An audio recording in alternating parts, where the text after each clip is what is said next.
Mesdames et messieurs, bonsoir et bienvenue à cette émission d'Info 9. Comme on vous l'avait annoncé il y a quelques semaines déjà, nous allons expliquer la différence entre un loup et un coyote. Parce que très souvent, les gens ont de la misère un peu. Ouais, c'est-tu un loup ou c'est-tu un coyote? On va vous le montrer, là. Vraiment, la différence, puis vous allez voir que c'est pas dur à voir.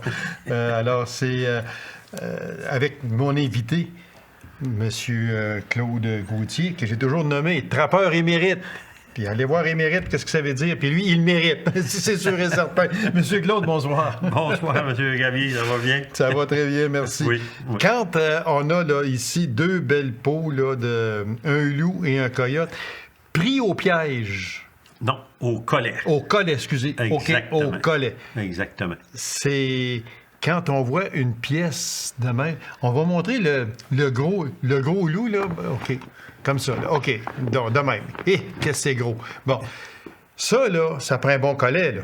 Exactement. Parce que ça, c'est fort. Exactement. Aujourd'hui, le piégage a énormément évolué. Et puis... on va juste montrer... Exactement. Ça, c'est la différence qu'il y a vraiment entre un loup et puis un coyote. On voit tout de suite... Ici, sur la caméra, ici. OK. On voit tout de suite la différence au niveau de la figure. On voit que le coyote est beaucoup plus mince du nez qu'un loup. OK. Ça, c'est une chose qui est facile à voir au départ. Fait que celui que l'on voit à l'écran qui est à droite, c'est pas dur à deviner que c'est un loup. Exactement. Parce qu'il est énorme. Exactement. Ça, c'est un loup adulte. C'est un loup qui a été capturé ici, autour de la serre, par un trappeur que je connais, puis il a bien voulu me le passer ou quoi que ce soit. Et puis, c'est un loup, ça, adulte. On peut parler environ de peut-être... les loups ici, c'est environ là, entre 75 et 90 livres. Ça, c'est pas mal dans la moyenne qu'on va avoir. Comparativement au coyote qui est plus petit. Le coyote, normalement, va jouer entre, mettons, une trentaine de livres, puis entre 40 et 45 livres. Ça commence à être des gros coyotes. OK. Mais c'est dans la moyenne. Donc, on calcule que le loup est le double. Il est le double. Moi, j'aimerais juste, Claude, si vous me permettez, parce qu'on l'a regardé là, avant d'entrer en ordre, mais la différence des pattes. C'est incroyable. C'est absolument... Ça, il faut dire que ce sont deux loups qui ne sont pas tannés. Non, c'est ça. Ils sont naturels. C'est de la façon quand on les envoie vendre dans un encan. OK. On les vend de cette façon-là. Là, on peut voir, on ici... On va pas demander un gros plan, là, ici. C'est ça. On peut voir la patte... ici. On peut voir la patte du loup ici, comparativement, mettons, si on compare avec une patte de coyote. On voit qu'il y a une bonne différence.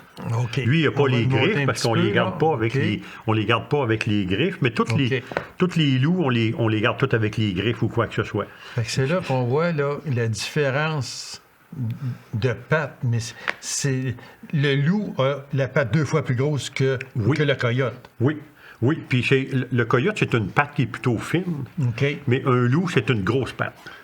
Mais la patte est beaucoup plus grosse sur... là, ici, là, on le voit, là. Oui. La différence, là. OK, on s'en va sur l'autre caméra ici. OK, ici. OK. Bon, c'est là qu'on va voir, là, la différence. Oui, c'est là qu'on voit vraiment là, la différence, là. Comme ça. OK. Et voilà. Comme ça, ici. Oui. Puis, ici, celle-là, ici, on va la monter. OK. Bon, regardez la différence qu'il y a entre... OK, je te lève tout le de... Exactement. On voit vraiment, là... Regardez, moi, regarde... Le coyote est ici. C'est ça, j'ai une grosse main, puis on voit la différence. Qu'est-ce que c'est un loup? C'est vraiment, là... Premièrement, ça n'a vraiment pas de prédateur. Il n'y a absolument rien. Ça, il n'y a pas un prédateur qui s'attaquer à ça. Non, voyez-vous, là, cette année, là, sur le cultivateur, sur les 2 cultivateurs que le trappeur est allé trapper, là, eux autres s'étaient fait manger des veaux au cours de l'été, c'est le gagne-pain. Et puis, il était comme un peu découragé. Fait qu'il est allé cette année, là, à date, cette année, au niveau du trappeur, il a capturé 12 loups et puis 17 coyotes. Donc, là, vous me parliez avant d'entrer en onde, je ne sais pas si vous voulez le dire à la caméra, je vais respecter si vous ne voulez pas le dire, mais on parle d'un veau Oui. Qui vaut à peu près quoi? Bien, ils ont dit aux trappeurs que les veaux mangés, ils ont fait manger une douzaine de veaux qui jouaient entre 5 et 8 000 5 et 8 000 du veau, ils s'en ont fait manger. Les deux cultivateurs, à eux deux, s'en ont fait manger une douzaine. Et on parle d'à peu près 500 000 pièces là, en chiffron. Exactement. Puis c'est le revenu, c'est le gagne-pain. Oui, je comprends. Ça fait qu'eux autres, là, la seule manière de dire, excusez l'expression, de s'en débarrasser, c'est de les faire prendre. Eux autres, les loups, ils sont là, puis les coyotes sont là. Le garde-manger est là, ils sont dans un enclos. Oui, je comprends. Donc, le frigidaire est là. Et voilà. Donc, ils ne peuvent pas se sauver ou quoi que ce soit. Fait que, je peux vous dire, cette année, là, ces deux cultivateurs-là étaient très, mais très heureux qu'un trappeur y aille les prendre, qu'ils les prennent ou quoi que ce soit.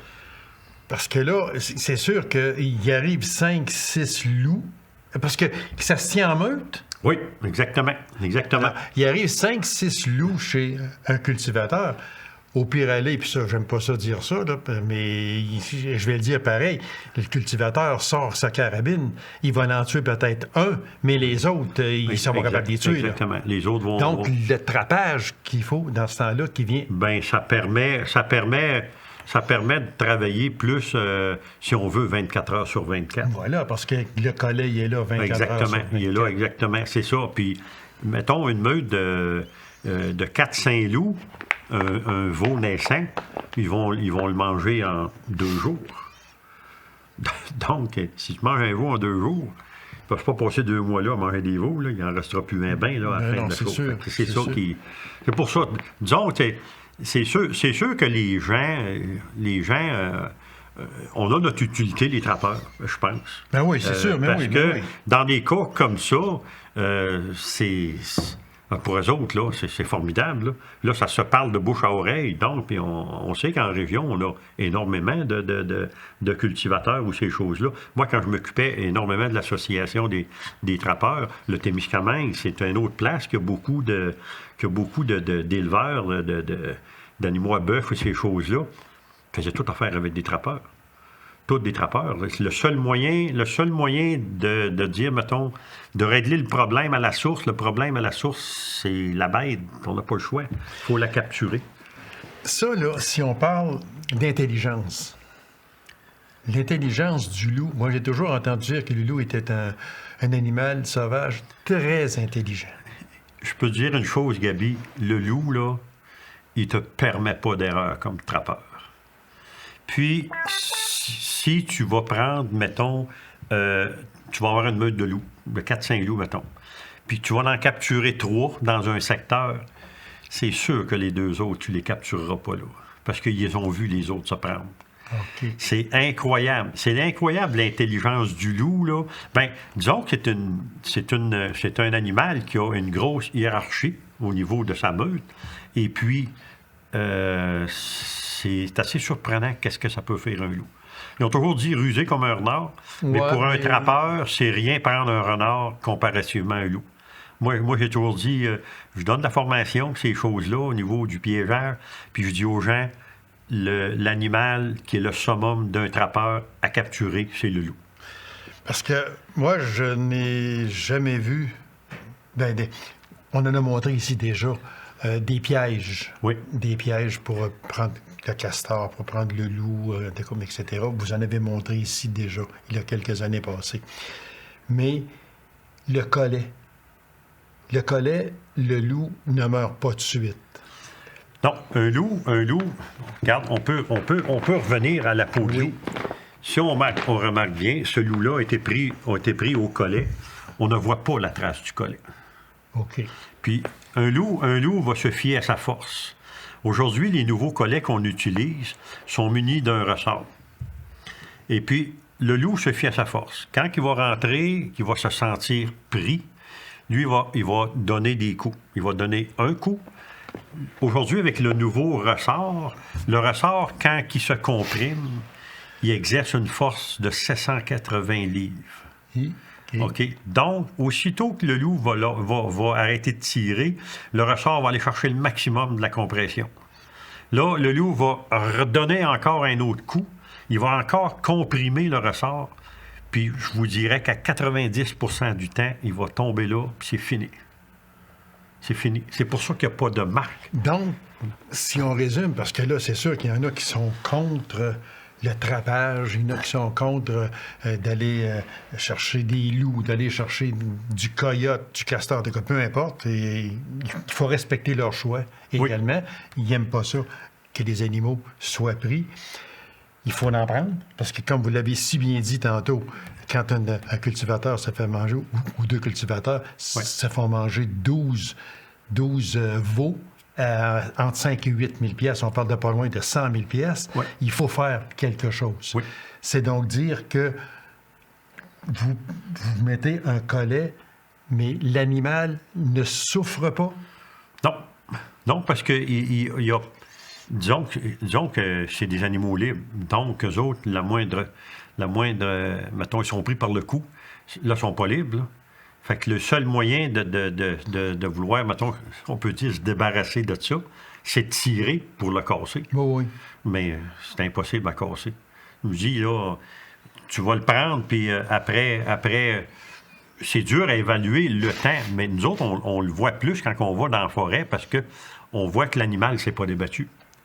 Parce qu'avec ces nouveaux collets-là, c'est facile de rétendre un collet exactement à la même place, même endroit, comme si rien n'était. Okay. Si c'est pas un loup de la meute, des fois, on va en reprendre à cette place-là, parce que lui, il a laissé une odeur.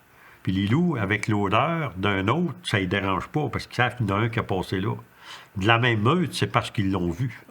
C'est pour ça qu'ils ne se reprendront pas à la même place, ceux de la même meute.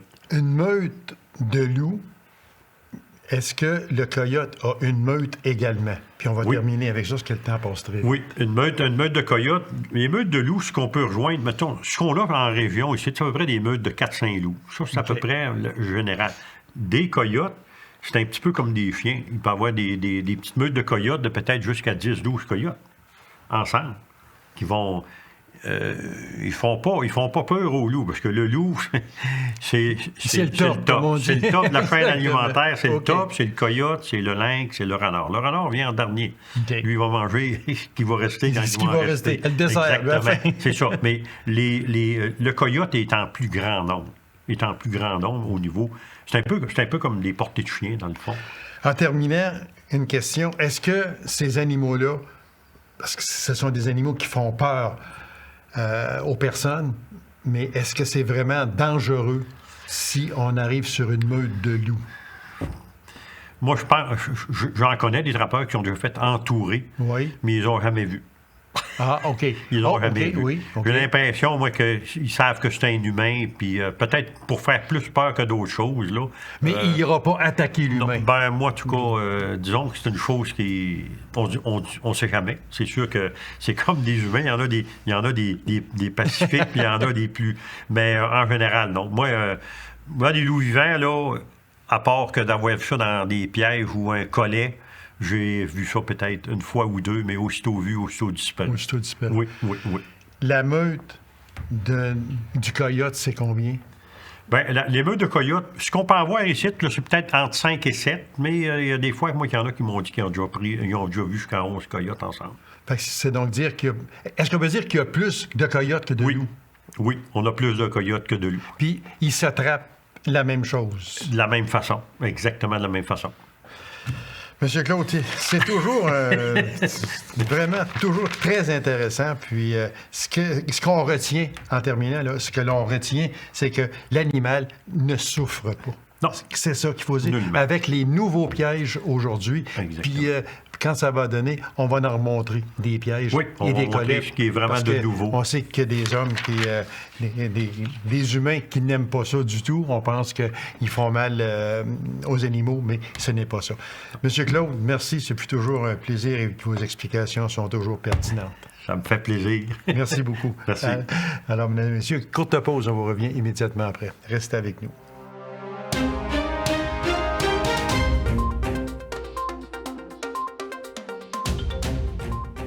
Pour plusieurs raisons, entre autres la pénurie de personnel infirmier et infirmières, un comité citoyen se met en place et se met sur pied et met sur pied la grande séduction Abitibi-Ouest. Vous savez, on en a parlé, mais on va continuer également à en parler parce que c'est d'une extrême importance. Alors, j'en discute avec un des grands responsables de ce comité, M. Sylvain Trudel. M. Trudel, bonsoir. Bonsoir. Merci d'avoir accepté cette invitation-là. Et comme je le disais dans mon intro, la grande séduction, alors, c'est sûr qu'il y a des moments qui sont peut-être un peu plus calmes, d'autres qui c'est plus occupé, et c'est tout à fait normal également. Donc, disons que là, peut-être on est dans un moment plus calme au moment où l'on se parle, mais c'est pas que ça ne fonctionne pas et loin de là. Vous êtes toujours de pied d'œuvre, j'en suis persuadé, vous et votre comité. Alors, si je vous demandais, à brûle-pourpoint, où on est rendu cette grande séduction après 3 ans, parce que ça fait presque 3 ans que c'est sur pied, puis comment vont les objectifs au moment où l'on se parle? En fait, on est rendu... on a lancé l'initiative en janvier 2022 officiellement, donc on a un peu plus que... Oui, un petit peu plus que 3 ans, oui, c'est ça. Et c'est un plan de 4 ans. À date, on est à 51 infirmières. En fait, on a eu 55 infirmières. Okay. On a eu 2 échecs, 2 départs. Là, on est à 51 infirmières qui sont actives actuellement ou en formation en Abitibi-Ouest. Donc, on a dépassé notre objectif, la moitié de notre objectif. Et effectivement, là, on est comme en 2 cohortes. On a 2 cohortes d'accueillis. On est en discussion, préparation, négociation pour une éventuelle 3e cohorte. Donc, on est là-dessus. C'est ce qui fait qu'on est comme entre 2 étapes actuellement. Qui était prévu, cette 3e cohorte? Non, c'était pas prévu au départ. Parce qu'on avait parlé au début de 2. De 2, c'est ça. Effectivement, la 3e cohorte n'était pas prévue, mais on est une des régions. En fait, au Québec, on est la région qui a fait le mieux au niveau de l'accueil des 2 premières cohortes, ce qui nous a permis d'espérer une 3e cohorte. Et on est actuellement en négociation pour tenter de confirmer cette 3e cohorte-là, parce qu'il y a plusieurs... Le ministère de la Santé, le ministère de l'Éducation, le ministère de l'Immigration, c'est un programme qui concerne 3 ministères. Donc, on est dans les phases finales de ça. Mais c'est un volet. Les cohortes, c'est un volet. Il y a un autre volet qui est le volet de la campagne Unité légendaire. Et la campagne Unité légendaire... qui vise plus des infirmières du Québec et de la France, du Canada, du Québec et de la France. Et ça, cette campagne-là va bien. Il y a un couple d'infirmiers et infirmières qui sont arrivés justement il y a 2 semaines, donc de la France. Et ça va bien. Beaucoup plus de bruit qu'on avait. On a investi sur les réseaux sociaux beaucoup dernièrement. Et là, il y a beaucoup plus de lignes. On a tendu plusieurs lignes, puis là, ça commence à mordre. Et de ce côté-là, on a espoir de faire des visites exploratoires quelque part fin avril, début mai, pour 10-15 nouvelles infirmières.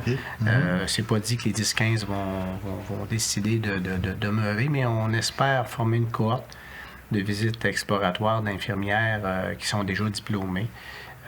Du Québec et de la France pour une visite exploratoire. Donc, ça, c'est un 2e volet. On a le volet des cohortes, on a le volet de la campagne Unité légendaire. Et on a aussi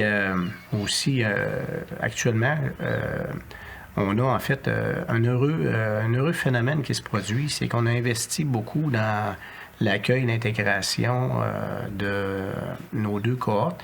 Et cet investissement-là est très payant actuellement parce que on a 5 ou 6 infirmiers et infirmières d'immigration secondaire, c'est-à-dire des conjoints, amis, /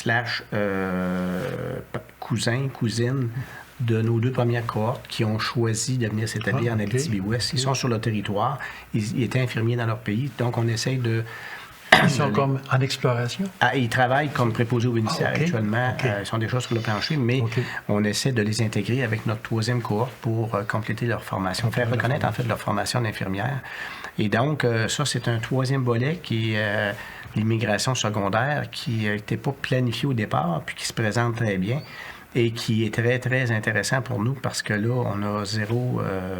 installations à s'occuper, ils sont déjà ici. Là. Ils sont déjà là. En fait, on s'est occupé de les accueillir à peu près en même temps que nos infirmières. Mais on n'avait pas prévu accueillir ce cercle agrandi-là de familles. Puis, on s'aperçoit qu'il y a deux gros avantages. Le premier, c'est qu'on sécurise notre investissement dans les 2 premières cohortes parce qu'ils sont à bâtir leur nid ici. Puis, deuxièmement, comme par bonheur, ces gens-là, beaucoup de ces gens-là ont une formation en soins infirmiers. Donc, ça a permis d'amener de nouveaux bras au niveau des préposés aux bénéficiaires, entre autres pour l'instant. Pour l'instant. Donc, c'est un gros plus. Absolument. Puis, c'était pas planifié au départ. Exactement. C'est pour ça, quand on parle. Ce n'était pas dans le plan de la grande institution. Non, absolument. Puis, on m'a posé la question comment est votre taux de rétention à date? Bien, notre taux de rétention à date, on s'était dit, les expériences précédentes sur 20 infirmières de la France qui étaient arrivées là, 5 ou 6 ans en Abitibi-Témiscamingue, au bout de 5 ans, il en restait 5. Nous, on savait que le défi de la rétention était un grand défi. C'était un gros défi. Et actuellement, là, grosso modo, sur les 50, 55, mais là, on a perdu 4, on est tombé à 51, mais on a 7-8 autres dans le pipeline qui sont là. Fait qu'on est plus qu'à 100% actuellement à cause de l'immigration secondaire. Et ça, c'était une totale surprise. On n'avait pas planifié ça. Ça se présente bien. Monsieur Trudel, si je vous demandais... Je sais que, c'est répandu au Québec, partout, puis l'Abitibi-Ouest n'est pas exempt non plus. Le fameux hébergement. On sait que c'est un problème majeur. Est-ce que ça vous nuit, l'hébergement, actuellement?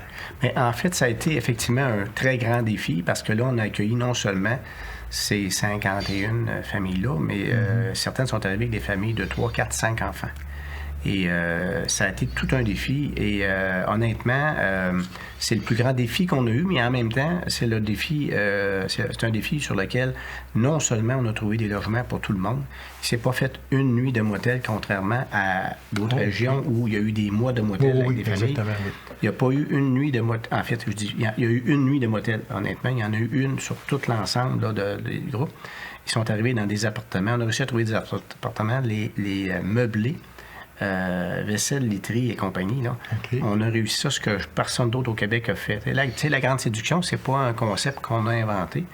Le film est passé avant, mais on est les premiers au Québec à l'appliquer à grandeur réelle, à grandeur nature. Puis vraiment, moi, je suis très, très fier de notre Abitibi-Ouest. Ça a été, puis entre autres, le défi d'hébergement, ça a été un grand défi, mais qu'on a relevé d'une façon magistrale. Donc, ça veut dire que l'Abitibi-Ouest est comme pionnière, si on peut dire. Vous êtes, et on est un exemple pour tout le Québec. Bien, je le pense. Moi, je le pense parce que c'est sûr que l'hébergement et les services de garde, c'était pas plus drôle ici qu'ailleurs. Sûrement. L'hébergement, on a scoré à 100%, puis les services de garde, bien là, je dirais même c'est 120% avec l'aide du bureau coordonnateur local, Bianca Matt, qui nous a fourni une aide extraordinaire. On a réussi, avec l'aide de elle et de la MRC, la Ville de la Sarre et des entreprises privées, on a réussi à créer 80 places en service de garde en l'espace de 1 an. Puis, je dis « on » exclut la personne qui parle dans le sens que ça a été un travail d'équipe et beaucoup des ressources que j'ai nommées, mais 80 places. Puis dans ces 80 places-là, il y en a peut-être je dirais au total une quinzaine, vingtaine qui sont occupés par des nouveaux arrivants. Les 60 autres places, c'est des gens de la communauté, des enfants d'ici qui en ont bénéficié. Donc, c'est pas seulement la grande séduction, c'est pas seulement les enfants de la grande séduction. Donc, ça aussi, le service de garde, c'était un grand défi, mais on l'a relevé d'une façon vraiment magistrale et ça a fait qu'on a créé plus de places que nos propres besoins pour la grande séduction. Donc, on peut dire que la grande séduction... est-ce qu'on veut dire qu'elle est un peu en avant de son temps? En avant de son échéancier ou bien non? En fait, sur certains égards, oui. C'est sûr que le nombre... parce que là, je vais parler de 3 ou 4 initiatives, mais il y a d'autres choses. On a un programme pour que des infirmières auxiliaires convertissent leur diplôme. Et ça, cette formation-là va se donner en Abitibi-Ouest et tout ça. On a 5 infirmières d'ici qui vont suivre ça, des infirmières auxiliaires. On a aussi augmenté notre taux de pénétration dans les étudiantes au DEC régulier à Rouen qui reviennent de plus en plus en Abitibi-Ouest. Parce que là, cette année, c'est 7 qu'on va avoir qui vont venir plutôt que 2 ou 3 qu'on avait dans le temps. Là. Donc, à bien des égards, ça fait... c'est sûr que ça s'additionne tout. Mais c'est sûr que la Grande Séduction n'a pas créé toute cette bienveillance-là qu'il y en a en Abitibi-Ouest. Elle lui a donné une occasion de s'exprimer, mais nous, on dit souvent, on n'a pas créé tout ce bénévolat-là et le côté engagé de la population, des bénévoles. On n'a pas créé ça. On a donné une occasion formidable de s'exprimer. On lui a donné une occasion de s'exprimer, mais clairement, c'est un tissu qui est particulier, honnêtement. Parce que la crise, les pénuries d'infirmières, il y en a à la grandeur du Québec. Il ne se passe pas un mois sans que j'aie un appel d'une MRC, d'une ville, ailleurs dans les régions du Québec, qui nous demandent c'est quoi la recette. Puis en discutant avec eux autres, je m'aperçois à chaque fois à quel point le tissu de l'Abitibi-Ouest, c'est un tissu qui est spécial. Quand on a eu besoin, toutes les fois encore aujourd'hui qu'on a besoin d'aide, des fois c'est super varié, ça arrive du champ gauche, il y a des demandes qui concernent des fois l'éducation, des fois le logement, des fois le service de garde, des fois les automobiles, peu importe, c'est varié quand tu arrives dans un nouveau milieu, là, tu as tout à apprendre. Oui. Puis la réception qu'on a, l'aide qu'on a pour trouver des emplois aux conjoints aussi, on a eu une aide qui est extraordinaire. Ça m'épate à chaque fois, mais ça, c'était là avant que nous on arrive, on a simplement pesé sur le piton d'activation parce que la cause a la santé, hein, il n'y a personne qui peut dire moi, j'en aurais jamais besoin. Oh mon Dieu, non, jamais. Puis même si quelqu'un n'en a pas besoin, il ne sait pas le jour qu'il va en avoir besoin. Puis même le fait de savoir que ce réseau-là est après se réparer puis se renforcer, ça rassure tout le monde. Puis ça aide à notre attractivité pour l'ensemble de la région. Donc, si on parle que, en 2023, la Grande Séduction qui lance une campagne Unité légendaire qui vise à recruter 100 infirmiers et infirmières d'ici 2026. L'été 2023, récolte de 50 infirmiers et infirmières, donc 50% qui devaient être atteints. On vise 15 travailleurs de la santé par année, 2024, 2025, 2026. C'est toujours en poste. C'est toujours en poste, puis on est rendu sur l'objectif de 100, on est rendu à 51. Mais on a beaucoup de choses dans le pipeline. Là. Les 5 infirmières auxiliaires de tantôt, les 7 ou 8 préposées, en fait, infirmières d'immigration secondaire qui sont en attente de se joindre à une éventuelle troisième cohorte. Cette troisième cohorte-là représente une dizaine de candidates par-dessus ces 5-là, par-dessus ces 6-7-là. Fait que le 10, 6, 7, 5, on est rendu à 21. On a 5-6 infirmières des étudiantes qui s'en viennent. On travaille sur un projet aussi avec le Cégep, un projet pour installer... le Cégep a eu un heureux problème l'an passé. Ils ont reçu une 23 infirmières étrangères, 23 étudiantes étrangères qui se sont inscrites d'une façon pratiquement surprise. Le nombre a été très surprenant. Ils se sont inscrits à Rouen dans le DEC régulier. Là, on travaille pour essayer d'en installer 5, 6, 7 ici pour qu'ils fassent le stage ici. Ça fait qu'il y a beaucoup de lignes de tendu. Puis ce qu'on s'aperçoit, c'est que là, le concept de la Grande Séduction, la marque est répandue. Donc, là, on a de plus en plus de retours sur les publicités. Sur les investissements, en fait. Exactement. Les retours rentrent. Puis le téléphone sonne, on reçoit beaucoup de contacts. Puis là, c'est ces contacts-là qu'on veut matérialiser en visite exploratoire au mois de début du mois de mai. Exactement. Monsieur Trudel, merci infiniment. Puis continuez-vous et votre équipe. Vous faites un excellent travail, un travail gigantesque pour le domaine de la santé chez nous. Puis c'est très apprécié. Puis on vous supplie de continuer votre beau travail. Bien, merci Gaby, c'est gentil. C'est moi qui vous remercie. Alors, mesdames et messieurs, merci d'avoir été là. On se donne rendez-vous à une prochaine émission de Info 9. Au revoir et bonne semaine.